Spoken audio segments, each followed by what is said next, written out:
ભારતીય જનતા પાર્ટીની સરકારમાં આદરણીય ભૂપેન્દ્રભાઈ પટેલ સાહેબના માર્ગદર્શન સાથે કોઈ પણ બાબતની અંદર ગેરનીતિ ચલાવી લેવાનું ક્યાંય પણ નહીં ચાલે.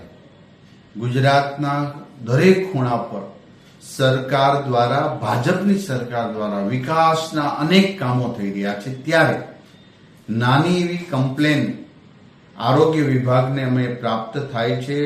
એક સબ સેન્ટર હેલ્થ વિભાગની નાની એવું દવાખાનું બની રહ્યું છે. ત્યારે એ દવાખાની અંદર કાલે મને એક મેસેજ મળે છે, મને વિડીયો મોકલાવે છે કે આ કામ એ ગામની અંદર, ચમાડી ગામની અંદર કામ વીક થઈ રહ્યું છે.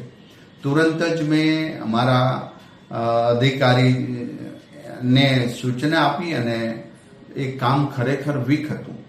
તપાસ કરતા ત્યાંના એન્જિનિયરની જવાબદારી હોય છે, એમને શોકોદની નોટિસ ફટકારવામાં આવી છે.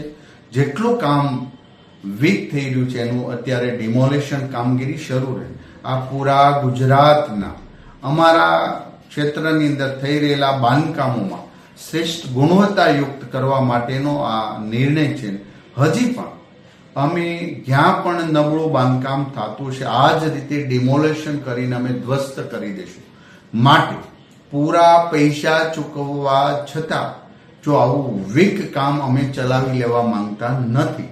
માટે આજે એક ચમાડીની જ્યાં જ્યાં કામ ચાલે છે ત્યાં આના પરિણામો સરસ રીતે અમે પ્રાપ્ત કરવા માંગીએ છીએ. માટે વીક કામ કરતા હોય તો હજી સુધરી અને સારું કામ કરવા મળે, નબળો ભાગ દૂર કરવાનો હું કડક સૂચના આપું છું આજે અધિકારી. અને જે જગ્યા પર મને કમ્પ્લેન મળશે ત્યાં વીક બાંધકામ થતું હશે તો જે તે અધિકારીની જવાબદારી રહેશે. આ અધિકારીને અમે શોકોદની નોટિસ આપી છે, પરંતુ જો હજી વધુ એનું ઇન્વોલ્વમેન્ટ ક્યાં હશે તો સસ્પેન્ડ કરવાના સુધીના એક્શનો અમે લેશું.